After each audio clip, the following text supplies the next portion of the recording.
الحمد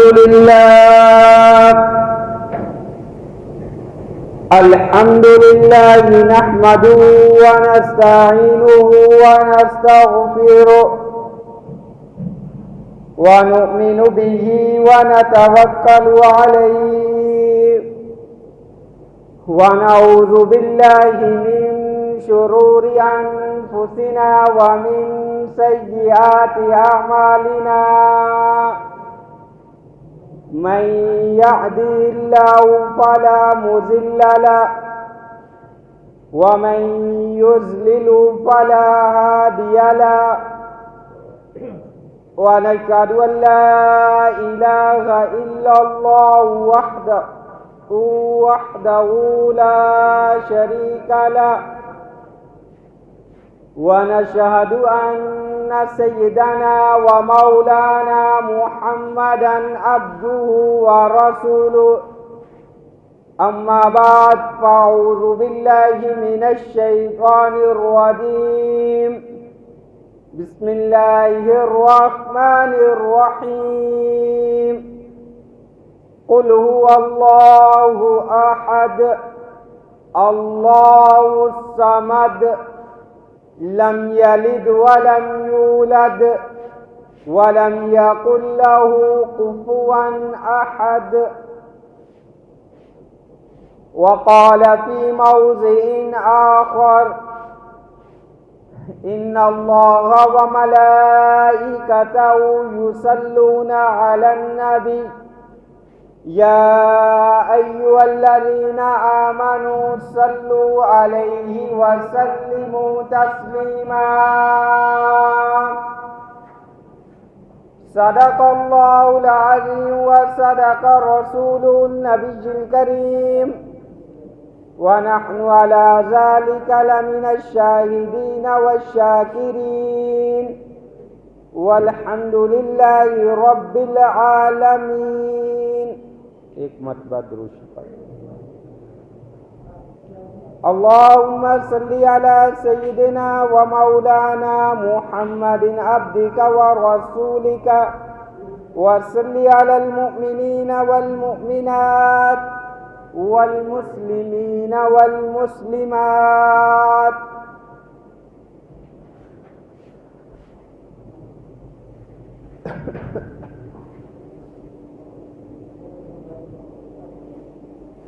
میرے انتہائی واجب الاحترام قابل معزز بزرگوں، دوستوں اور طلباء کرام، آج میں جس موضوع پر گفتگو کرنے کی جسارت حاصل کر رہا ہوں وہ ہے سورۃ الاخلاص کے فضائل، اس کی عظمت. اللہ رب العزت سے دعا ہے کہ مجھے حق اور سچ بیان کرنے کی توفیق عطا فرمائے. اللہ کی ذات مجھے اور آپ کو اس پر عمل کرنے کی توفیق عطا فرمائے. اللہ کی ذات میری زبان سے ان کلمات کو جاری فرمائے جو میرے لیے اور آپ کے لیے ہدایت کا ذریعہ بنے. میرے واجب الاحترام، سورۃ الاخلاص یہ قرآن مجید کی چھوٹی صورتوں کے اندر ان کا شمار ہوتا ہے. یہ قرآن مجید کی چھوٹی صورت، چند آیات کی یہ صورت ہے، لیکن اس کی عظمت، اس کی اہمیت بہت ہی زیادہ ہے.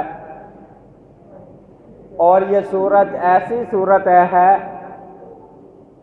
کہ کوئی بڑا مسلمان ہے، چھوٹا بچہ ہے، جوان ہے، بوڑھا ہے، تقریباً یہ صورت جو ہے سب کو ہی یاد ہوتی ہے. اور قرآن مجید کی یہ صورت تقریباً شاید کوئی ایسا ہو جو نماز کے اندر اس صورت کی تلاوت نہ کرتا ہو، نماز کے اندر اس صورت کو نہ پڑھتا ہو. لیکن یہ صورت دیکھنے کے اندر مختصراً چھوٹی نظر آتی ہے، لیکن اس کی عظمت، اس کی رفعت، اس کی فضیلت اور اہمیت بہت ہی زیادہ ہے۔ اس سورت کا شان نزول یہ ہے، یہ سورت کس وقت رسول اللہ صلی اللہ علیہ وآلہ وسلم پر نازل ہوئی؟ کفار اور مشرکین نے رسول اللہ صلی اللہ علیہ وآلہ وسلم سے اللہ رب العزت کے نسب کے بارے میں سوال کیا۔ اللہ رب العزت کی ذات کا نسب کیا ہے؟ تو اللہ رب العزت کی ذات نے اس پر جو ہے یہ سورت رسول اللہ صلی اللہ علیہ وآلہ وسلم پر نازل فرمائی۔ یہود و نصارہ جنہوں نے اللہ رب العزت کی ذات کے بارے میں اولاد کے عقیدے گڑھ لیے تھے، اللہ کی ذات کے لیے اولاد کو ثابت کر دیا، اللہ کی ذات کے لیے بیٹیاں کو ثابت کر دیا، آپ صلی اللہ علیہ وآلہ وسلم سے بھی اس کے بارے میں وہ سوال کرنے بھی آگے۔ آپ صلی اللہ علیہ وآلہ وسلم سے جب یہ سوال کیا گیا،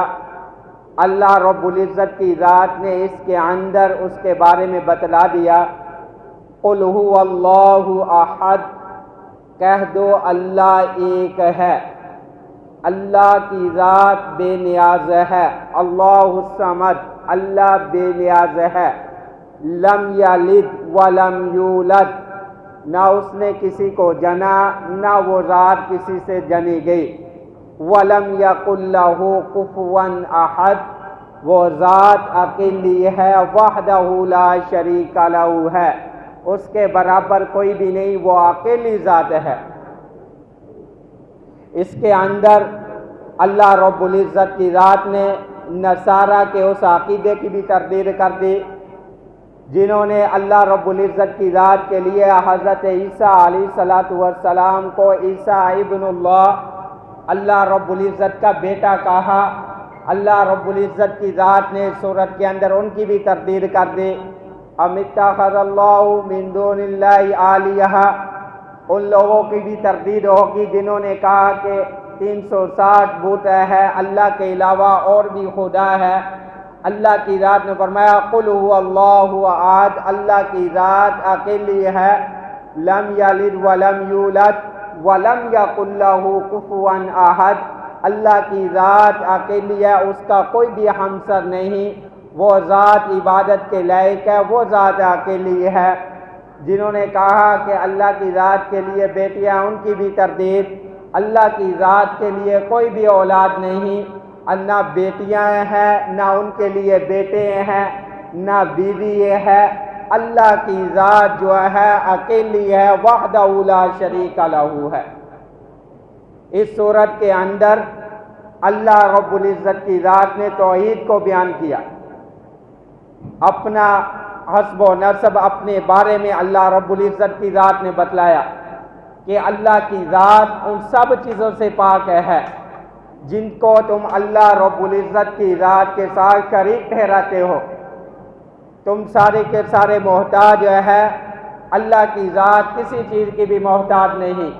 تم سارے کے سارے اللہ سے مانگنے والے ہو اور اللہ کی ذات عطا کرنے والی ہے۔ تم سب کے سب جو ہے کسی نہ کسی سے پیدا کیے گئے ہو، کوئی بیٹا ہے، کوئی باپ ہے، کوئی دادا ہے، تمہارا نسب نامہ موجود ہے، تم جو ہے کسی سے پیدا بھی کیے گئے ہو، آگے تمہاری بھی اولادیں ہیں، لیکن اللہ کی ذات ان سب چیزوں سے پاک ہے۔ اللہ کی ذات اکیلی وحدہ لا شریک لہ ہے۔ آپ صلی اللہ علیہ وآلہ وسلم پر یہ سورت نازل کی گئی اور اس کے اندر ان سب عقائد کی تردید کر دی گئی جو یہود و نصارہ نے، مشرکین نے اللہ رب العزت کی ذات کے بارے میں بنا لیے تھے۔ اللہ کی ذات نے ان سب کے بارے میں اعلان فرما دیا، یہ سب کے سب ایسے ہیں انہوں نے اپنی طرف سے من و گڑھ اللہ کی ذات کے بارے میں بنا لیا۔ اللہ کی ذات ان سب چیزوں سے پاک ہے۔ اللہ کی ذات اکیلی ذات ہے، جن کے یہ شریک ٹھہراتے ہیں، اللہ کی ذات ان سب چیزوں سے پاک ہے۔ تو اللہ کی ذات نے یہ سورت رسول اللہ صلی اللہ علیہ وآلہ وسلم پر نازل ہوئی اور اس کے اندر ان کے کفریہ عقائد کی تردید کر دی گئی، ان کے مشرکانہ عقائد کی تردید کر دی گئی جو انہوں نے اللہ رب العزت کی ذات کے بارے میں بنا لیے تھے۔ ایک صحابی نے ایک آدمی کو دیکھا، صحابی کو دیکھا کہ وہ بار بار جو ہے سورۃ اخلاص پڑھا کرتے تھے، سورۃ اخلاص کی بار بار تلاوت کیا کرتے تھے، تو انہوں نے کہا کہ یہ سورۃ اخلاص پڑھتے ہیں۔ انہوں نے اس بات کو معمولی سمجھا اور اس بارے میں رسول اللہ صلی اللہ علیہ وآلہ وسلم کو بتلایا گیا۔ آپ صلی اللہ علیہ وآلہ وسلم نے فرمایا تم اس کو معمولی نہ سمجھو، ان کا سورۃ اخلاص پڑھنا ایسے یہ ہے جیسے اس نے تہائی قرآن مجید پڑھ لیا۔ ایک مرتبہ سورۃ اخلاص کا پڑھنا ایسے ہے جیسے 10 سپاروں کی تلاوت کر لی۔ تہائی قرآن مجید پڑھنے کے برابر ایک مرتبہ سورۃ اخلاص کا ثواب، ایک مرتبہ پڑھنے سے 10 سپاروں کے برابر ہے۔ آپ صلی اللہ علیہ وآلہ وسلم فرمایا صحابہ اکرام رضوان اللہ علیہم اجمعین کو بتلاؤ تم میں سے کون جو ہے رات کو 10 پارے جو ہے تلاوت کر کے سوتا ہے، کون جو ہے 10 پارے تلاوت کرے گا؟ تو صحابہ اکرام رضوان اللہ علیہم اجمعین فرمایا کہ ایسے تو بہت مشکل ہے۔ فرمایا کہ ایک مرتبہ سورۃ اخلاص کا پڑھنا جو ہے یہ تہائی قرآن مجید کے برابر ہے، 10 پاروں کے برابر ہے۔ ہمارے لیے ایک پارہ پڑھنا، چند آیتیں پڑھنا بہت مشکل ہو گیا، لیکن رسول اللہ صلی اللہ علیہ وآلہ وسلم نے ارشاد فرمایا اس کا ایک مرتبہ پڑھنا جو ہے تمہارے لیے ایسے ہے جیسے 10 پاروں کی تلاوت کر لی، اور 3 مرتبہ سورۃ اخلاص کا پڑھنا ایک قرآن مجید کے برابر ہے۔ ایک مرتبہ رسول اللہ صلی اللہ علیہ وآلہ وسلم فرمایا کہ سب ساتھیوں کو جمع کرو، صحابہ اکرام رضوان اللہ علیہم اجمعین کو فرمایا کہ ان کو جمع کرو، میں آپ کے سامنے تہائی قرآن مجید کی تلاوت کرنا چاہتا ہوں۔ آپ صلی اللہ علیہ وآلہ وسلم صحابہ اکرام جب جمع ہو گئے، رسول اللہ صلی اللہ علیہ وآلہ وسلم تشریف لائے اور آپ صلی اللہ علیہ وآلہ وسلم سورۃ اخلاص کی تلاوت فرمائی اور آپ صلی اللہ علیہ وآلہ وسلم تشریف لے گئے، اور صحابہ اکرام رضوان اللہ علیہم اجمعین آپس کے اندر گفتگو کرنے لگے اور فرمایا کہ شاید آپ صلی اللہ علیہ وآلہ وسلم اس وجہ سے تشریف لے گئے کہ آپ صلی اللہ علیہ وآلہ وسلم پر وحی کا نزول ہو رہا ہے یا کوئی وحی نازل ہونے والی ہے، اس وجہ سے آپ صلی اللہ علیہ وآلہ وسلم تشریف لے گئے۔ آپ صلی اللہ علیہ وآلہ وسلم واپس آئے اور فرمایا کہ میں نے آپ کے سامنے تہائی قرآن مجید کی تلاوت فرما دی۔ فرمایا کہ ایک مرتبہ سورۃ اخلاص کا پڑھنا ایسے ہے جیسے تہائی قرآن مجید کا تلاوت فرما دینا۔ ایک صحابی نماز کے اندر سورۃ اخلاص کی کثرت سے تلاوت کرتے تھے، سورۃ فاتحہ پڑھتے اور اس کے بعد سورۃ اخلاص پڑھتے اور اس کے بعد دوسری سورت پڑھا کرتے تھے۔ صحابہ اکرام رضوان اللہ علیہم اجمعین جو پیچھے ان کے نماز پڑھنے والے تھے، انہوں نے رسول اللہ صلی اللہ علیہ وآلہ وسلم سے جا کر عرض کی کہ یہ امام جو ہے ہمیں بہت ہی پسند ہے، لیکن جس وقت یہ نماز پڑھاتا ہے اس کی نماز پڑھنے کے اندر یہ ایسے ہے کہ پہلے سورۃ فاتحہ پڑھتا ہے، پھر اس کے بعد جو ہے سورۃ اخلاص، پھر اس کے بعد جو ہے کوئی اور سورت جو ہے ملاتے ہیں، تو آپ ان کو کہیے کہ اس طرح جو ہے نہ کیا کرے۔ آپ صلی اللہ علیہ وآلہ وسلم نے اس صحابی کو بلایا اور فرمایا کہ آپ جو ہے اس طرح کیوں کرتے ہیں؟ انہوں نے فرمایا کہ مجھے جو ہے یہ سورت بہت ہی پسند ہے، مجھے اس سورت سے محبت ہے، میں اس لیے جو ہے اس کی طرح نماز کے اندر تلاوت کرتا ہوں۔ آپ صلی اللہ علیہ وآلہ وسلم فرمایا اس سورت سے محبت کرنے کی وجہ سے اللہ کی ذات اس سے محبت کر رہی ہے، اس سورت نے اس کو اللہ کا محبوب بنا دیا۔ یہ سورت پڑھنے کی وجہ سے یہ آدمی، یہ صحابی اللہ کا اور زیادہ محبوب بن گیا، تو اس سورت سے محبت کرنے والا اللہ رب العزت کا محبوب بن جاتا ہے۔ اور پھر یہ نماز کے اندر اس طرح سورۃ اخلاص کا پڑھنا جو ہے وہ انہی کے ساتھ خاص تھا کہ یہ انہی کے لیے ہے، ورنہ نماز کے اندر فرضوں کے اندر جو سورت تلاوت کی جاتی ہے تو ان کے اندر کوئی صورتیں مخصوص نہ کی جائے، بلکہ علیحدہ صورتیں پڑھی جائے۔ ہاں نفلوں کے اندر آپ ایسے کر سکتے ہیں۔ ہاں اگر کسی کو کوئی صورت اور آتی ہی نہیں، صرف سورۃ اخلاص آتی ہے، تو وہ پوری نماز کے اندر اس طرح سورۃ اخلاص کو تلاوت کر سکتا ہے۔ آپ صلی اللہ علیہ وآلہ وسلم فرمایا 3 آدمی ایسے ہیں کہ جن کو کہا جائے گا جنت کے اندر جس دروازے سے چاہو مرضی داخل ہو جاؤ۔ 3 شخصوں پر ایسا انعام کیا جائے گا۔ جنت کے 8 دروازے ہیں، ہر دروازوں کے اندر مخصوص اعمال والے داخل ہوں گے۔ ذاکرین کے لیے ایک دروازہ ہے، روزے داروں کے لیے ایک دروازہ ہے، لیکن یہ اعمال جس آدمی کے اندر پائے جائے گے ان کو یہ انعامات سے نوازا جائے گا۔ ان کو یہ کہا جائے گا جنت کے جس دروازے سے چاہو داخل ہو جاؤ۔ اور یہی آواز حضرت ابوبکر صدیق رضی اللہ تعالیٰ عنہ کے لیے ہوگی۔ جنت کے 8 دروازے حضرت ابوبکر صدیق رضی اللہ تعالیٰ عنہ کو پکاریں گے کہ 8 دروازوں سے جس دروازے سے چاہو جنت کے اندر داخل ہو جاؤ۔ تو یہ انعامات 3 آدمیوں پر ہوگے۔ ایک آدمی وہ جس نے کسی آدمی کو زخمی کیا اور زخمی کرنے کے بعد وہ اس آدمی کی ایسی حالت ہو گئی کہ موت کے قریب آ گیا، اور اس آدمی نے کیا کیا، اس شخص کو معاف کر دیا، اپنے زخمی کرنے والے کو معاف کر دیا۔ تو اس کے لیے بھی قیامت والے دن یہ کہا جائے گا جنت کے جس دروازے سے چاہو داخل ہو جاؤ۔ اور دوسرا وہ آدمی جس نے کسی سے قرض لیا اور اس پر کوئی بھی گواہ موجود نہیں ہے، کسی کے سامنے اس نے نہ دیا، اور وہ اگر چھپانا چاہے، قرض نہ ادا کرنا چاہے تو ایسا کر سکتا تھا، لیکن اس نے کیا کیا، وہ پوشیدہ قرض ادا کر دیا، دوسرے آدمی کو وہ قرض دے دیا۔ اس پوشیدہ قرض ادا کرنے والے کو بھی آخرت کے اندر جنت کے 8 دروازوں سے پکارا جائے گا، جس جنت دروازے سے چاہو مرضی جنت کے اندر داخل ہو جاؤ۔ اور تیسرا آدمی وہ ہوگا جو روزانہ 10 مرتبہ سورۃ اخلاص پڑھنے والا ہوگا۔ جو آدمی روزانہ 10 مرتبہ سورۃ اخلاص پڑھنے والا ہوگا، اس کے لیے بھی یہی ہوگا کہ اس کو بھی آخرت کے اندر جنت کے 8 دروازوں سے بلایا جائے گا۔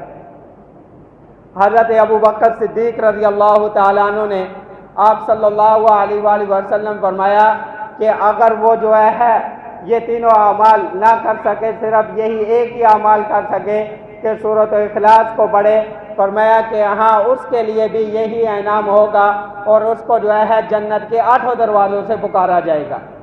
وہ جنت کے اندر 8 دروازوں کے ساتھ داخل ہوگا۔ نبی کریم صلی اللہ علیہ وآلہ وسلم سے ایک آدمی نے آ کر اپنی تنگ دستی کے بارے میں بتلایا کہ تنگ دست ہو، تو آپ صلی اللہ علیہ وآلہ وسلم نے کہا، فرمایا کہ جب تو گھر کے اندر داخل ہو تو سب سے پہلے گھر کے اندر داخل ہونے کے وقت السلام علیکم ورحمۃ اللہ وبرکاتہ، گھر کے اندر السلام علیکم کہو، گھر کے اندر چاہے کوئی موجود ہو یا نہ ہو، اور اس کے بعد مجھ پر درود شریف بھیجو، آپ صلی اللہ علیہ وآلہ وسلم پر درود شریف پڑھو، پھر اس کے بعد سورۃ اخلاص کو پڑھو، تو اس کی برکت سے اللہ رب العزت کی ذات تنگی اور آفاق فقر و فاقے کو ختم کر دے گی۔ وہ صحابی کہتے ہیں کہ میں نے یہ عمل خود ہی نہیں کیا، تو اللہ رب العزت کی ذات نے میرے فقر و فاقے کو ختم کر دیا۔ آپ صلی اللہ علیہ وآلہ وسلم حضرت جبیر بن مطعم رضی اللہ تعالیٰ عنہ ان سے فرمایا کہ آپ صلی اللہ علیہ وآلہ وسلم سے پوچھا، آپ صلی اللہ علیہ وآلہ وسلم فرمایا کہ جب تو سفر کے اندر جائے تو 5 صورتوں کو پڑھ لیا کر، سفر کے اندر جو سفر کی تنگی، جو سامان کی تنگی ہوگی، اللہ رب العزت کی ذات اس کی برکت سے اس کو ختم فرما دیں گے۔ وہ 5 صورتیں کون سی ہیں؟ فرمایا کہ قل یا ایھا الکافرون،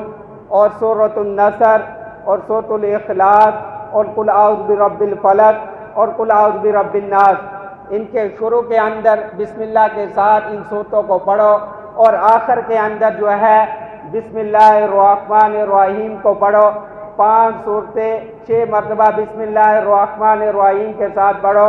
اللہ رب العزت کی ذات سفر کی جو مصیبتیں ہیں اس کو ختم کر دے گی اور ان کے اندر مال کی کمی نہیں ہوگی۔ وہاں پر سب سے زیادہ جو ہے مال بھی آپ کے پاس ہوگا، سفر کے اندر جو ہے کوئی بھی پریشانیاں نہیں ہوگی۔ اور صحابی کہتے ہیں کہ جب بھی میں سفر کے اندر جاتا تو میں سب سے کم مال والا ہوتا، لیکن اس سفر کے اندر یہ پڑھنے کی وجہ سے اللہ رب العزت کی ذات نے مجھے دوسروں سے زیادہ مالدار کر دیا۔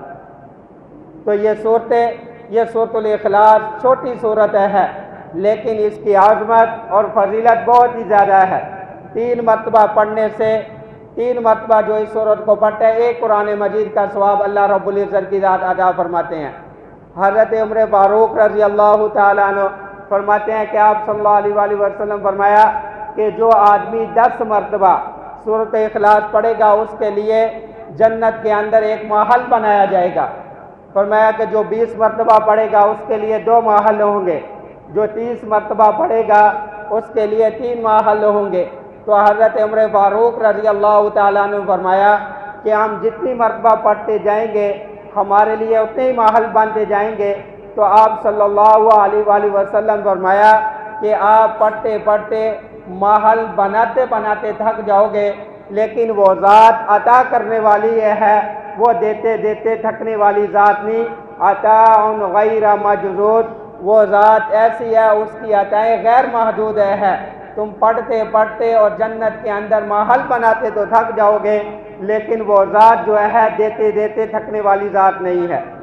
وہ ذات عطا کرنے والی ذات ہے۔ ایسی عطا کرنے والی ذات ہمیشہ لامحدود عطا کرنے والی ذات ہے۔ فرمایا کہ جو آدمی کثرت سے سورۃ اخلاص پڑھنے والا ہوگا، حضور صلی اللہ علیہ وآلہ وسلم ایک صحابی کے بارے میں معاویہ بن معاویہ لیثی رضی اللہ تعالیٰ عنہ کے بارے میں بتلایا گیا کہ ان کا انتقال ہو گیا۔ آپ صلی اللہ علیہ وآلہ وسلم کو ان کے جنازے کے بارے میں بتلایا گیا۔ آپ صلی اللہ علیہ وآلہ وسلم نے ان کا جنازہ پڑھا تو اس کے اندر جنازے کے اندر 2 صفیں جو ہے فرشتوں کی موجود تھی، اور ہر صف کے اندر جو ہے 70,000 فرشتے جنازے کے اندر شریک تھے۔ آپ صلی اللہ علیہ وآلہ وسلم نے حضرت جبرائیل علیہ السلام سے یہ پوچھا کہ یہ کیا ماجرا ہے؟ فرمایا کہ یہ آدمی جو ہے کثرت سے سورۃ اخلاص کی تلاوت کرنے والا تھا، اٹھتے بیٹھتے چلتے پھرتے ہر وقت جو ہے سورۃ اخلاص کی کثرت سے تلاوت کرنے والا تھا۔ اس کثرت کی تلاوت کرنے کی وجہ سے اللہ رب العزت نے اس کو یہ مرتبہ عطا فرمایا کہ اس کے جنازے کے اندر جو ہے اللہ رب العزت نے فرشتوں کو بھیج دیا کہ اس کے جنازے کے اندر فرشتے شامل ہیں۔ حضرت علی رضی اللہ تعالیٰ عنہ ارشاد فرمایا کہ جو آدمی قبرستان کے قریب سے گزرے اور وہاں پر گزرتے وقت 10 مرتبہ 11 مرتبہ سورۃ اخلاص پڑھے اور اس کا ثواب جو ہے قبرستان والوں کو دے تو جتنے وہاں پر مردے موجود ہوں گے ان کے برابر جو ہے اس کو اجر عطا کیا جائے گا۔ اور اسی طرح حضرت ابو ہریرہ رضی اللہ تعالیٰ عنہ سے روایت ہے، فرمایا کہ جو آدمی قبرستان جائے، قبرستان کے اندر داخل ہو اور وہاں پر دعا پڑھے السلام علیکم یا اہل القبور، اور پھر وہاں پر سورۃ الفاتحہ پڑھے اور اس کے بعد جو ہے سورۃ اخلاص پڑھے اور سورۃ الہاکم التکاثر سورۃ التکاثر پڑھے، یہ تینوں صورتیں پڑھ کر جو ہے ان کے لیے دعا و استغفار کرے، تو میں کہ یہ تمام کے تمام مردے جو ہے قیامت والے دن جو ہے اس آدمی کے حق کے اندر سفارش کرنے والے ہوں گے۔ تو یہ سورت جو ہے بہت چھوٹی جی سورت ہے، پڑھنے کے اندر بھی وقت نہیں لگتا، ہر مسلمان کو تقریباً یہ سورت یاد ہے، جوان ہے، بوڑھا ہے، بچہ ہے، ہر کسی کو یہ سورت یاد ہے اور پڑھنے کے اندر بھی کوئی مشکل نہیں ہے، لیکن اس کا ثواب جو ہے اللہ رب العزت نے بہت زیادہ رکھ دیا۔ جو آدمی فجر کے بعد جو ہے 10 مرتبہ سورۃ اخلاص پڑھے گا، اللہ رب العزت کی ذات اس کو شیطان سے محفوظ فرما لے گے، وہ آدمی جو ہے شیطان سے محفوظ ہو جائے گا، اس کو گناہ کے اندر مبتلا بھی کرنا چاہے گا تو وہ نہیں کر سکے گا۔ اور اس طرح جو آدمی 12 مرتبہ پڑھے گا تو اس آدمی کو 3 قرآن مجید پڑھنے کا ثواب، 4 قرآن مجید، اس آدمی کو 4 قرآن مجید پڑھنے کا ثواب عطا کیا جائے گا۔ جو 12 مرتبہ جو ہے سورۃ اخلاص کو پڑھنے والا ہوگا، اور اس طرح جو آدمی روزانہ 100 مرتبہ یا 200 مرتبہ اس سورت کی تلاوت کرنے والا ہوگا، اس سورت کو پڑھنے والا ہوگا، 100 مرتبہ پڑھے گا تو اس کے لیے جو ہے 33 قرآن کا ثواب ہوگا، 200 مرتبہ پڑھے گا تو اس کے لیے 66 قرآن مجید کا ثواب ہوگا، اس کو یہ ثواب عطا کیا جائے گا، اور اس کے لیے جو ہے جہنم سے برات لکھ دی جائے گی، اور یہ آدمی جو ہے شرک سے محفوظ ہونے والا ہو جائے، اس کے لیے شرک سے برات لکھ دی جائے گی، اور اس پر جو ہے اللہ رب العزت کی رحمتوں کا نزول ہوگا، اللہ کی ذات اس سے محبت کرنے والی ہوگی، اس کے لیے جو ہے راحت والے دروازے کھول دیے جائیں گے، اور اس کے لیے سکون ہوگا، اور یہ آدمی جب دنیا سے جائے گا تو فرشتے جو ہے اس کے جنازے کے اندر شریک ہوں گے۔ تو یہ سورۃ اخلاص، اس کے عام ہر ایک دوست جو ہے مختصر وقت لگتا ہے، کچھ بھی ٹائم نہیں لگتا، لیکن اس کا اجر جو ہے بہت زیادہ ہے، اس سورت کے پڑھنے کے فائدے جو ہے بہت زیادہ ہے۔ اللہ رب العزت کی اس کے اندر توحید کو بیان کیا گیا، کفار نے آپ صلی اللہ علیہ وآلہ وسلم سے اللہ رب العزت کے حسب و نسب کے بارے میں سوال کیا، تو اللہ رب العزت نے یہ سورت کا نزول رسول اللہ صلی اللہ علیہ وآلہ وسلم پر فرمایا۔ تو اللہ رب العزت سے یہی دعا ہے کہ ہمیں جو ہے کفر اور شرک سے محفوظ فرمائے، اور ہمیں جو ہے اس کی زیادہ سے زیادہ جو ہے تلاوت، قرآن مجید کی زیادہ سے زیادہ تلاوت کرنے کی توفیق عطا فرمائے۔ وآخر دعوانا ان الحمد للہ رب العالمین۔